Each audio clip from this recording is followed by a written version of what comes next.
क्या आपने कभी किसी ऐसे सुपर पावर को देखा है जो खुद को दुनिया का चौधरी समझता हो, लेकिन उसकी हालत उस सर्कस के जोकर जैसी हो चुकी है जो अपने ही बिछाए जाल में उलझकर तमाशा बन चुका है। जी हां, हम बात कर रहे हैं वॉशिंगटन के उस सफेद मकान और तेल अवीव के उस सनकी हुक्मरान की, जिनकी तथाकथित हेजेमनी का जनाजा आज गाजा की गलियों, लेबनान की पहाड़ियों और हॉर्मुज की लहरों में निकल चुका है।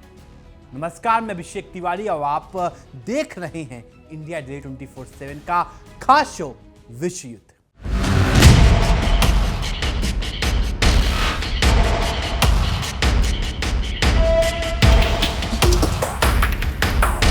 एक तरफ अमेरिकी राष्ट्रपति डोनाल्ड ट्रंप अपने दामाद जेरेड कुशनर और निकोले जैसे डिप्लोमेटिक पप्पियों को मिडिल ईस्ट में शांति का पर्चा बांटने भेज रहे हैं, तो दूसरी तरफ उनके aircraft carrier USS Abraham Lincoln का सवार अमेरिकी नौसैनिक बदहाली और खौफ के मारे पानी पीने को तरस रहे हैं। इजराइल के रक्षा मंत्री इजराइल कॉट्स और बेंजामिन नेतन्याहू तीनों मोर्चे पर कब्जे का सपना देख रहे हैं, लेकिन हकीकत यह है कि तेहरान के विदेश मंत्री अब्बास अराक्ची के एक बयान ने ही वॉशिंगटन के पसीने छुड़ा दिए हैं। आज हम इस महाविश्लेषण में अमेरिका के उस घिनौने पाखंड और ज़ायोनी हुकूमत की उस कयामत का पर्दाफाश करेंगे, जिसे छिपाने के लिए पश्चिमी मीडिया दिन रात एड़ी चोटी का जोर लगा रहा है।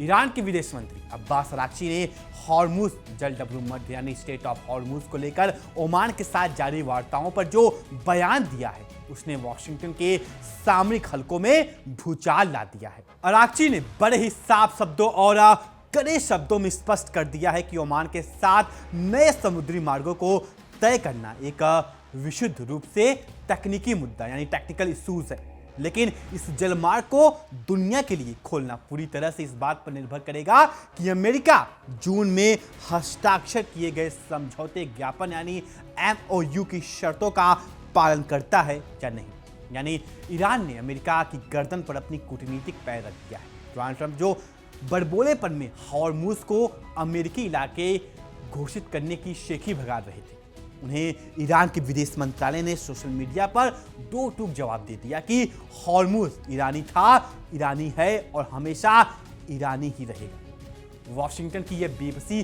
साबित करती है कि तेहरान के सामने अंकल सैम की सारी दादागिरी धरी की धरी रह गई है। अरब सागर में अमेरिकी नौसेना की जो फजीहत हो रही है, उसने पूरी दुनिया में वॉशिंगटन की सैन्य साख को नीलाम कर दिया है। USS Abraham Lincoln aircraft carrier पर सवार अमेरिकी नौसैनिकों की बिगड़ती हालत और जहाज पर पैदा हुए बदहाली के हालतों के बीच अब यूएसएस जॉर्ज वॉशिंगटन को उसकी राहत के लिए अरब सागर में तैनात करना पड़ा है। जिस अमेरिकी नौसेना का खौफ दिखाकर वॉशिंगटन दुनिया भर में हुकूमत चलाता था, आज वही नौसेना तेहरान और यमन के लड़ाकों के डर से समंदर में असहाय खड़ी है। अधिकारियों की यह खोखली धमकियां वे ईरानी बंदरगाहों की नाकेबंदी अनिश्चित काल के लिए जारी रख सकते हैं, केवल उनके खाली दिमाग का ढोंग है। हकीकत यह है कि उनके अपने एयरक्राफ्ट कैरियर ही अब तेहरान की मिसाइलों के डर से समंदर में तैरते हुए कबाड़ बन चुके हैं। दक्षिण लेबनान में शनिवार को इजरायली सेना द्वारा की गई भीषण बमबारी ने एक बार फिर साबित कर दिया है कि फिर जून में अमेरिका द्वारा कराई गई तथाकथित सीज फायर की औकात एक रद्दी के टुकड़े से ज्यादा कुछ नहीं थी। अंसार गांव में एक रिहायशी मकान पर रात के अंधेरे में गिराए गए ज़ायोनी बमों ने बच्चों समेत 7 बेगुनाह लोगों की जान ले ली, जबकि पूरे हमले में 11 मासूम लेबनानी नागरिकों शहीद हो गए। इजराइल का दावा है कि उसने हिजबुल्लाह के ठिकाने को निशाना बनाया, लेकिन यह इजरायली सेना की पुरानी आदत है कि वह अपनी सैन्य नाकामी का गुस्सा मासूम बच्चों और परिवारों पर निकालती है। बार्ट कॉलेज के प्रोफेसर जियाद अबूद वीस के अनुसार मार्च से लेकर अब तक इजराइल लेबनान में 4300 से अधिक लोगों की हत्या कर चुका है और 6 लाख लोगों को बेघर कर चुका है। यह सीज फायर नहीं, बल्कि अमेरिका की छत्र छाया में जारी खुल्लम खुल्ला आतंकवाद है। इजराइल की इस नग्न दरिंदगी के बाद अमेरिकी विदेश विभाग यूएस स्टेट डिपार्टमेंट के प्रवक्ता ने अल जजीरा से बात करते हुए जो बयान दिया वह पश्चिमी पाखंड की पराकाष्ठा है।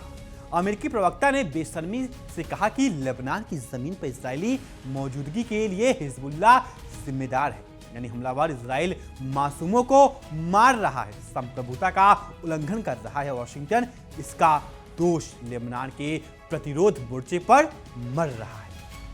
अमेरिका का यह तर्क वैसा ही है जैसा किसी डकैत को चोरी की खुली छूट देकर मकान मालिक को ही कसूरवार ठहरा दिया जाए। अमेरिकी प्रवक्ता का यह कहना कि पायलट जोन कार्यक्रम ही शांति का एकमात्र रास्ता है, दरअसल लेबनानी सेना की आड़ में इजरायली कब्जे को अस्थायी बनाने की एक घिनौनी साजिश है जिसे लेबनान की आवाम कभी स्वीकार नहीं करेगी। अगले हफ्ते यरूशलेम और काहिरा का दौरा करने आ रही तिकड़ी जेरेड कुशनर ब्रिटेन के पूर्व प्रधानमंत्री टोनी ब्लेयर और निकोले म्लाडोनो दरअसल शांति दूत का समूह नहीं बल्कि युद्ध अपराधों को छिपाने वाला एक अंतर्राष्ट्रीय क्राइम सिंडिकेट है।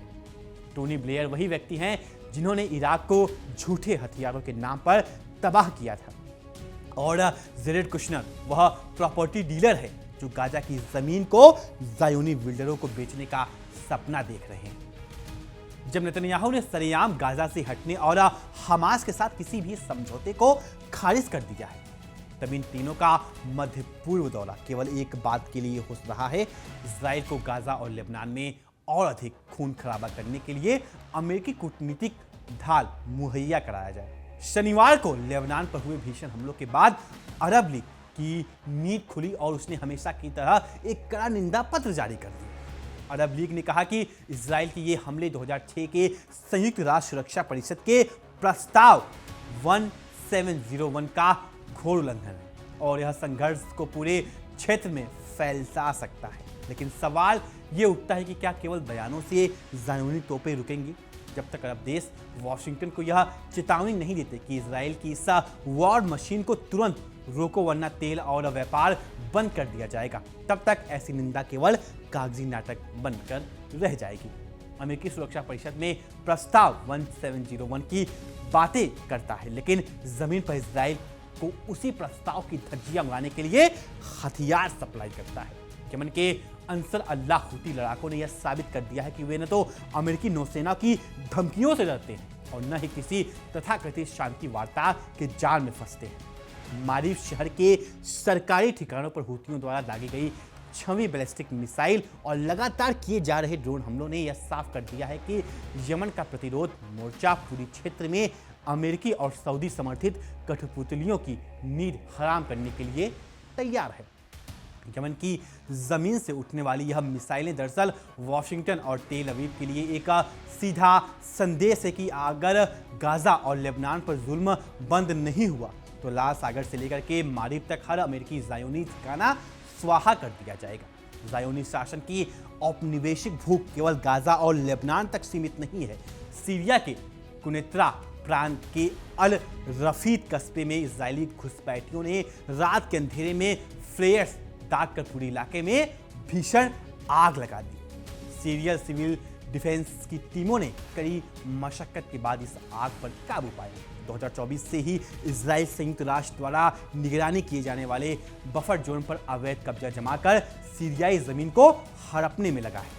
यह इजराइल की वही पुरानी ग्रेटर इजराइल की मानसिक बीमारी है जहां वह अपने पड़ोसियों की संप्रभुता को पैरों तले रौंद कर अपनी सीमाएं बढ़ाना चाहता है। लेकिन सीरिया और तेहरान का गठबंधन जल्द ही इस गुंडागर्दी का हिस्सा बन चुका है। कब्जे वाले स्टेट बैंक से आने वाली खबरें किसी का भी दिल दहला सकती है। कुशरा गांव में 3 फिलिस्तीनी परिवार पिछले एक हफ्ते से अपने ही घरों के अंदर बंधक बने हुए हैं।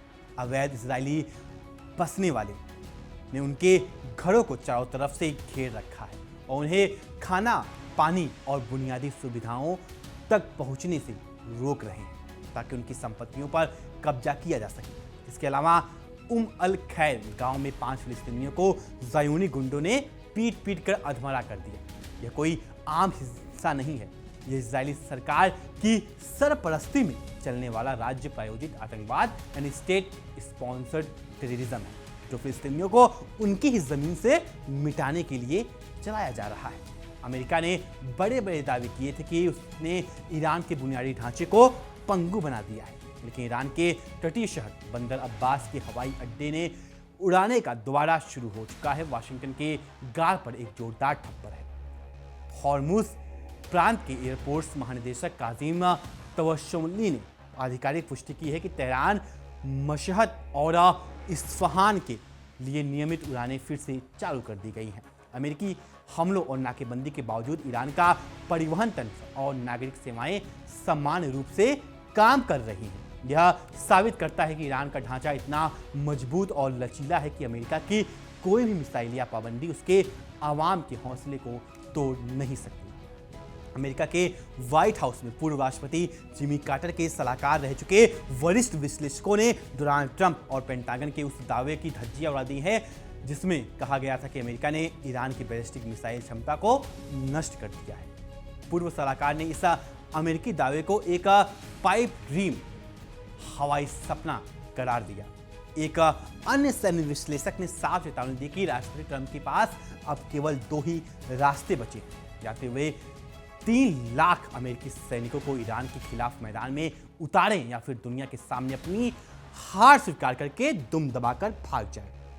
लेकिन 3 लाख सैनिकों को मौत के कुएं में धकेलने की औकात आज वाशिंगटन की नहीं है। इजराइल और अमेरिका के दुष्प्रचार तंत्र को एक और झटका तब लगा जब कतर ने ईरान के उन दावे का खंडन कर दिया जिसने 3 ईरानी पायलटों को हिरासत में ले रखा है, जिनके विमान युद्ध के शुरुआती दिनों में खाड़ी क्षेत्र में दुर्घटनाग्रस्त हो गए। ज़ायोनी मीडिया इस खबर को तूल देकर ईरान और खाड़ी देशों के बीच कूटनीतिक दरार पैदा करने की कोशिश कर रहा था, लेकिन दोहा के स्पष्टीकरण ने ज़ायोनी साजिशों के गुब्बारे की हवा निकाली।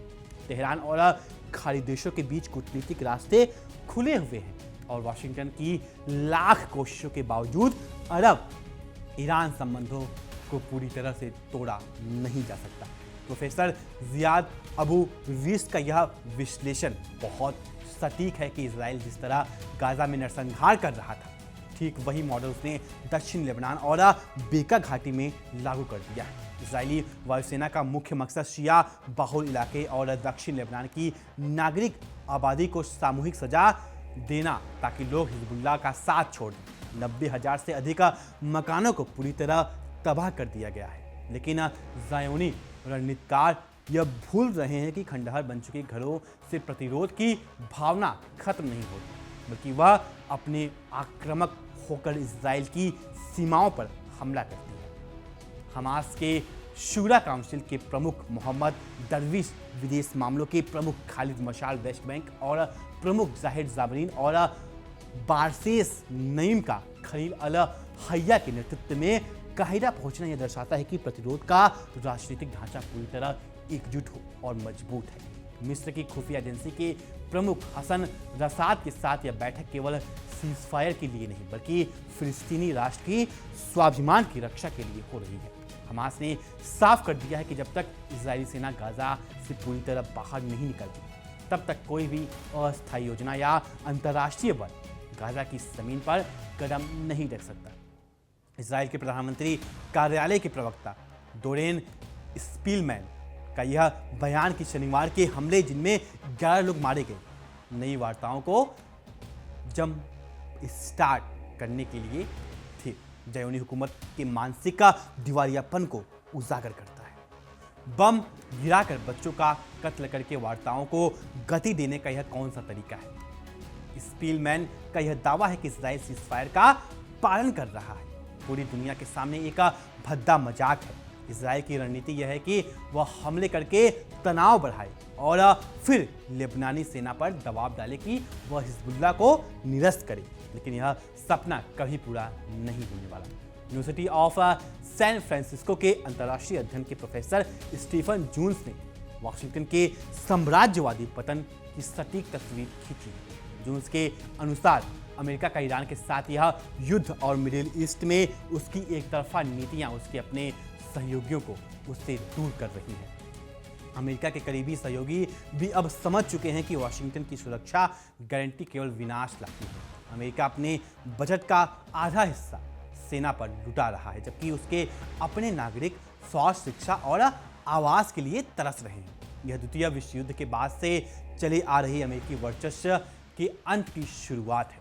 गाजा, लेबनान और ईरान में अमेरिका की हरकतों ने दुनिया भर की जनता को वॉशिंगटन के खिलाफ खड़ा कर दिया है। ग्लोबल साउथ के देश अब अमेरिकी डॉलर और अमेरिकी कूटनीति दोनों का विकल्प तलाश कर रहे हैं। ईरान की ओर से हॉर्मुज स्ट्रेट में कड़े रुख और तेल के वैश्विक रास्तों पर उसकी मजबूत पकड़ ने वॉशिंगटन के आर्थिक रणनीतिकारों की नींद उड़ा दी है। अगर अमेरिका ने अपनी हठधर्मिता नहीं छोड़ी तो ऊर्जा संकट का वह तूफान आएगा जिसमें वॉशिंगटन और यूरोपीय अर्थव्यवस्था ताश के पत्तों की तरह ढह जाएगी। तमाम बमबारी, 73,300 से अधिक शहीदों का खून और अमेरिकी एयरक्राफ्ट कैरियर की तैनाती के बावजूद गाजा, लेबनान और तेहरान की रीढ़ आज भी सीधी है। इजराइल के रक्षा मंत्री का यह दावा कि सेना तीनों मोर्चे पर बनी रहेगी दरअसल उनकी सैन्य थकान और सामरिक हताशा का सबूत है। जब एक देश को अपनी सुरक्षा के लिए 3 मोर्चे पर हमेशा युद्ध की स्थिति में रहना पड़े तो समझ लीजिए कि उस देश का वजूद ही खतरे में है। गाजा के मलबे से लेकर तेहरान के मिसाइल साइलों तक प्रतिरोध की यह लहर ज़ायोनी साम्राज्यवादी सपने को हमेशा के लिए दफन करने जा रही है। यह पूरा घटनाक्रम पश्चिमी साम्राज्यवादी ताकतों के उस भ्रम को हमेशा के लिए तोड़ देती है जिसमें वे खुद को दुनिया का भाग्य विधाता मानते थे। चाहे वॉशिंगटन अपनी नौसेना को अरब सागर में उतार दे, चाहे जेरेड कुशनर जैसे कूटनीतिक दलालों के जरिए गाजा की स्वाभिमान भरी जमीन की बोली लगाने की कोशिश करे, या फिर इजराइल 3 मोर्चे पर अपनी सेनाएं तैनात करके अपनी विस्तारवादी भूख का प्रदर्शन करे, हकीकत यही कि प्रतिरोध की आग को अब बुझाया नहीं जा सकता। 73,300 से अधिक शहीदों का खून, गाजा के बच्चों का दर्द और लेबनान व तेहरान का अटूट हौसला आज उस नए युग की नींव रख रही है जहां अमेरिकी हुकूमत के फरमानों की कोई औकात नहीं बची है। हॉर्मुज की लहरों से लाकर गाजा की गलियों तक ज़ायोनी हुकूमत और अंकल सैम का यह खूनी साम्राज्य अब अपनी अंतिम सांसें गिन रहा है और इतिहास इस बात का गवाह बनेगा कि जुल्म की हर इमारत आखिरकार राख में तब्दील होती है। दर्शकों, आज के यह पूरा घटनाक्रम यह बात की गवाही दे रहा है कि अमेरिका की तथाकथित सुपर पावर छवि और इजराइल की अजय सेना का मिथक पूरी तरह से टूट चुका है। हॉर्मुज में ईरान की शर्त और गाजा में हमास की मजबूती हो या लेबनान में हिजबुल्लाह का डट कर खड़े रहना, इन सब ने वॉशिंगटन और तेल अवीव की साम्राज्यवादी चालों को बेनकाब कर दिया है। कुशनर और ब्लेयर जैसे दलाल चाहे कितनी यात्राएं कर लें, वे इतिहास के पहिए को पीछे नहीं मोड़ सकते। क्या आपको लगता है कि अमेरिका का साम्राज्यवादी पतन अब बेहद करीब है? अपना राय कमेंट्स बॉक्स में बेबाकी से लिखें। सत्य, न्याय और निष्पक्ष विश्लेषणों के लिए हमारे चैनल को सब्सक्राइब करें और इस वीडियो को शेयर करना बिल्कुल ना भूलें। तब तक के लिए नमस्कार। देखते रहिए इंडिया डे 24/7 का खास शो विश्व युद्ध।